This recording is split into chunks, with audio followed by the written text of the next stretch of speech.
All right, we're gonna do this again. I didn't do it right this morning. I didn't share the screen, so we're gonna do that right now, and you're gonna see what I was talking about. And so I just basically got to practice it. All right. So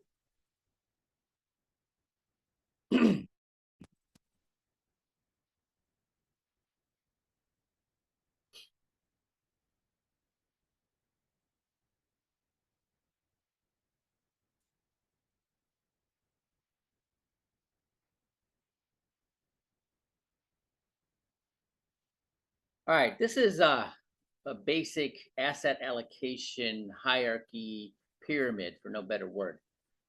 I learned this back in like 1997. I was working as a venture capital broker. I couldn't put anybody that wasn't a accredited investor into any of the opportunities I was promoting. So I had to analyze their finances and make sure that they had at least $1 million in assets. Um, they had to have it structured a certain way, and this is how it was meant to be: 50% conservative uh, investments, including whole life. That's like you look at the green near the base. Government bonds, debt, money market, bank accounts, CDs, notes, bills, um, cash and cash equivalents. These assets aren't going anywhere. Right? They may not grow that much, but you know that money's not going anywhere. Then there's the moderate. That's going to be real estate, equity mutual funds, large small cap stocks, high income bonds and debt. That's also including real estate and variable annuities and variable universal life. So you're in the market, okay? Um, there, you know, the more risk, the more return on your money. And then there's the summit, or these are um, speculative, and this is going to be uh, this is options, futures, collectibles. That's also going to include oil and gas, commodities, and venture capital, forex. And then the experts in cryptocurrency recommend that you only allocate 5% of your total assets portfolio um, to cryptocurrency. Now, it you got to keep these percentages. So when you invest in an oil well, you hit a gusher, you don't just keep throwing the money into oil. Okay, you reallocate this um, these percentages. Okay, so you can keep your money. All right. Now I learned this Wednesday night. We had a training, and I'm like, oh, this is going to be perfect. Okay, so this is you have a 401k. The top 10 reasons you can do better than a 401k. Only tax deferred ordinary income. You can only have a 401k if you have a job. Okay. You have to wait till you're 59 and a half. So you have limited access to that money. If you try to take that money out earlier, you are going to pay the taxes, and then you're going to get a penalty, a 10% penalty on top of that. Then you got to, when you get 73 and a half, you got to take that money whether you want to or not. It's called required minimum distributions. And if you don't take it, they're going to hit you with a 25% excise tax on top of that. Okay, so then there's market volatility. You can get index funds that protect you from market volatility, but unless somebody's helping you look for that when you're deciding where to allocate your money in the 401k, they don't. HR departments don't really do a good job at this. They're not licensed to do it either. So you're really a lot of people just throw their money in a money market account, just keep dumping money into it, and it's not growing for them. They're losing out on opportunity cost. Then there's the beneficiary pays inheritance tax. That's right. So you die, your beneficiaries are going to pay tax on that money that they inherited from you in the 401k. Then says, how do you know you have the best 401k? And that's talking about fees and expenses. Nobody's telling you. you don't get a chance to shop around. Whatever your employer chooses, whatever company to go with to offer the 401k, that's what you get. There's no shopping around. You get, got to take what you is given to you. And the asset allocation, you got a lot of limit. You're very limited to that. It's going to be whatever mutual funds or assets. Now you can go individual stocks. I did that. I put my money in Walmart, Home Depot, and Disney back in like 1998 when I went my 401k, and that did really well. They did. I picked the right ones. It was the top of the .com. I'm like, what goes up's got to come down, and so I didn't go QQQ or Nasdaq stocks, and I guessed that one right. They're not really diversified very well. Then the loan interest when you borrow against that money, you can pay 9.5% to 10% on the loan you take from your 401k. Then if you get fired or you quit your job and you don't pay back that the loans on your 401k, you can't roll them over into an annuity. And then if it's long enough, you don't pay it back, you're going to get paid tax on that money. You're going to get charged taxes on the loan. So you pay the interest on the loan, plus you can pay the 10% penalty, plus you can pay the taxes. So it's they catch you at the drive-through, right? And you probably will be in a higher tax bracket when it comes time to retire, take that money out because that money grew, and you're going to pay more in taxes when you take that money out. The government writes themselves in to be the winner on these qualified plans, so you're going to pay more taxes in the future. Okay, so now we're looking at the buckets for your money. These are there's a taxable bucket. You're going to get a 1099 if you get a return. Those are in the tax now category: stocks, bonds, mutual funds, cryptocurrency, checking, savings, money market, CDs. You're going to if you get a return, you're going to pay taxes that year. Then there's the tax deferred bucket. The taxes are deferred to you 59.5 when you take that money out. That includes 401ks, 403bs, IRAs, SEP IRAs, TSPs, TSAs, annuities, fixed index or variable, and savings bonds. Those are tax deferred, and you pay tax on that money when you take that money out. And there's a tax advantage income, which you're never taxed. After tax dollars, you contribute to either a Roth IRA, a 529 plan, municipal bonds, cash value life insurance policies. That includes whole life, universal life, variable life, index universal life, and variable universal life. Okay, so like this is an option. This is a new category, right? When you think about Dave Ramsey's advice to pay off a mortgage, pay off your debt, he's like, everything goes to the debt and forget about anything else. Don't invest anything until you pay that debt off, right? And then that puts you behind, right? Well, with our strategies, we say put that same kind of focus into the tax advantage bucket. So this is an acronym, the STIR or SIR, right? So stop contributing more into your 401k or your qualified plans than the match. So if the company offers a match of 3% or 6%, you max that. It's 100% free money for you, right? But they don't put any more than that in it.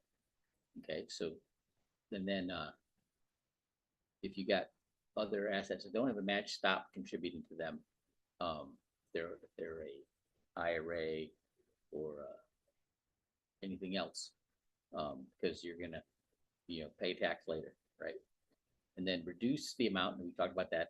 Reduce the amount to the matching if you're 401k or whatever else you're putting your money toward, and then if you can do, if you're over 50, you can do an in-service rollover. If you're still working, you got a 401k, you can do an in-service rollover while you're still working for that company if you're over 50.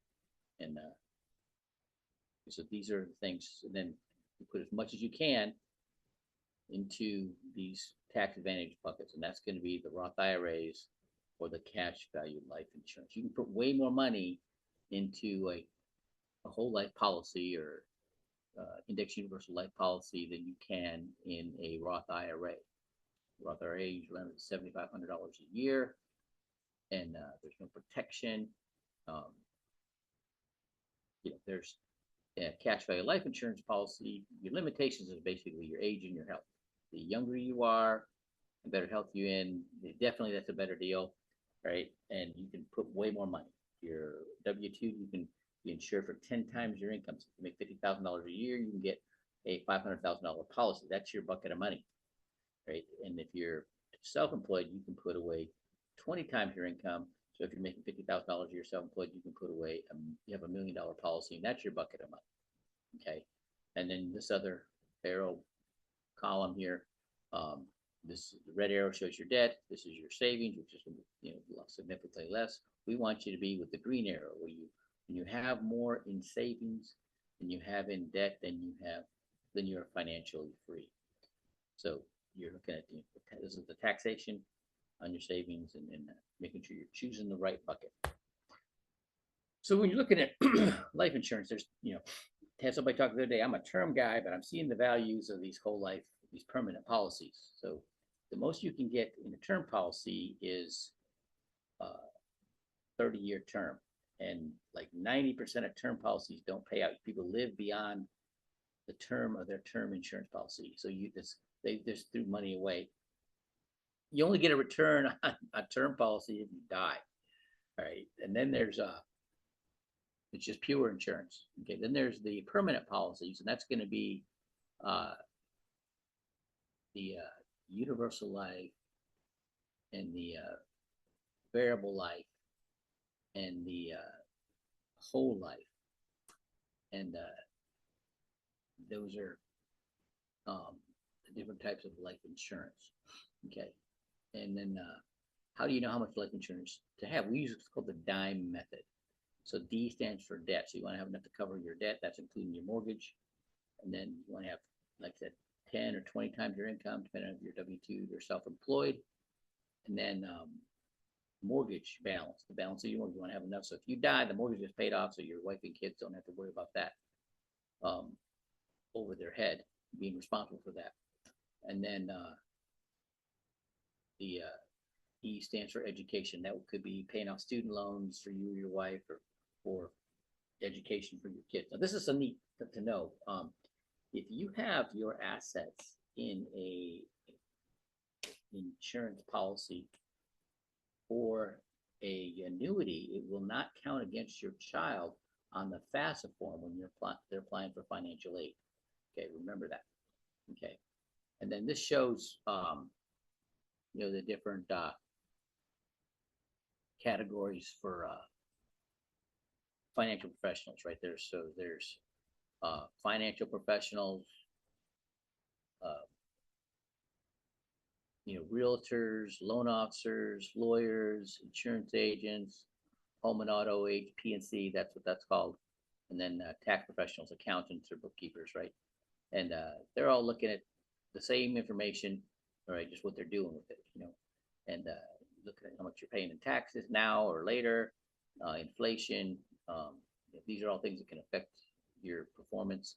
And then bad advice and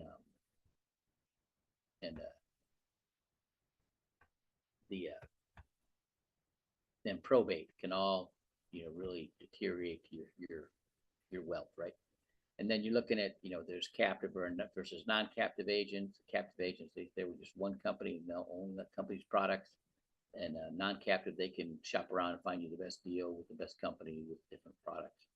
And then if they make it, they market it, and they manage it all in one place, you're really gonna, that tells you right off that you're limited.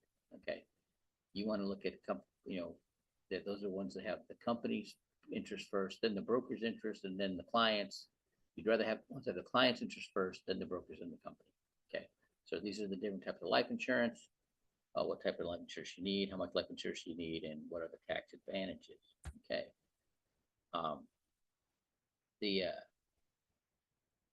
What are we doing here? Okay. All right. And let's see here. Yeah. Okay. So these are some things when you're looking at these policies, you can insure yourself and your family as long as they're living in the same house. Okay. And the other ways of insuring is if you got an employee or a business partner. Okay. So this is like an executive bonus. This is where the business pays for life insurance for the employee, called the executive bonus arrangement. Okay, and it's a great employee benefit arrangement. Okay, so I like to help businesses do these for their employees. Okay, and then there's the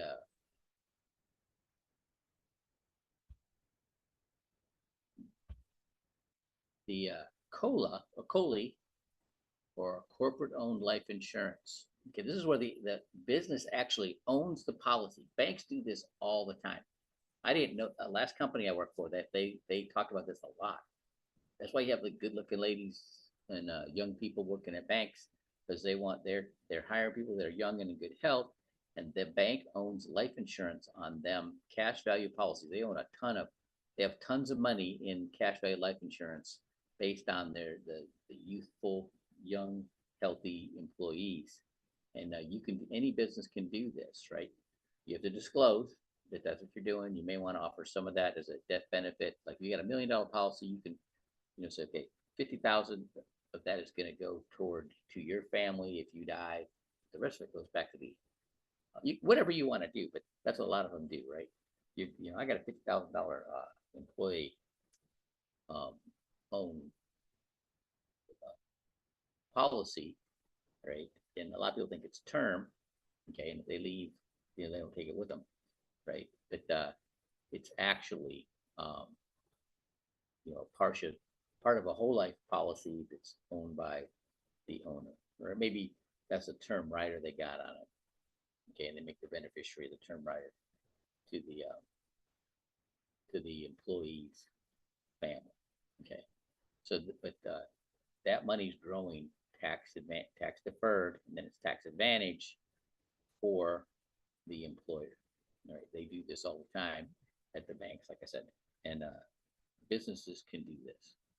Okay, so this is something the business can do, especially if they're older, they've got health issues, they're diabetic, they've had melanoma or whatever. So insurance is not cost effective for them, but they can borrow the youth and health of their employees. And like I said, you can only own life insurance on yourself, family members that live in your house, or employers or business partners for the business. So those are the advantages of having a business. All right, to be able to take advantage of this. So I hope this helps people understand and are clear on what they can do. This will be posted on my website, mybusinessisyourbusiness.info, and so you can refer to it anytime. Right? Have a great Friday.